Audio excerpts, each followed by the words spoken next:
As of 10 in the morning ay huling namataan ang Bagyong Tino. 190 kilometers kanluran po ng Coron, Palawan. So unti-unti na itong lumalayo sa ating kalupaan. May taglay na hangin na 130 kilometers per hour. So bahagyang lumalakas po ito sa ngayon. At may pagbugso hanggang 180 kilometers per hour. At kumikilos west-northwest sa bilis na 20 kilometers per hour.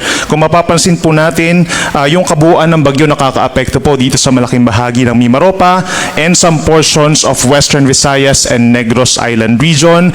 Pinakamalalakas pa rin ang mga pag-ulan dito sa Palawan at may kalat-kalat na ulan in other areas of Luzon and Visayas.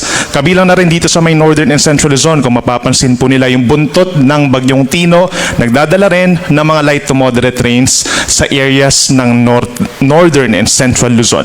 Kung mapapansin po natin sa latest track nitong si Tino, generally west-northwest ang kinikilos niya patungo dito sa may central portion of Vietnam at mananatili as a typhoon category, bahagyang lalakas habang nandito sa may West Philippine Sea. Pero yung magandang balita nga ay lumalayo na ito sa ating kalupaan. Pero given pa rin na may kalakihan pa rin po yung kanyang radius o yung lawak, asahan pa rin yung mapagbugso ng hangin dito sa may parteng Mimaropa sa mga susunod na oras.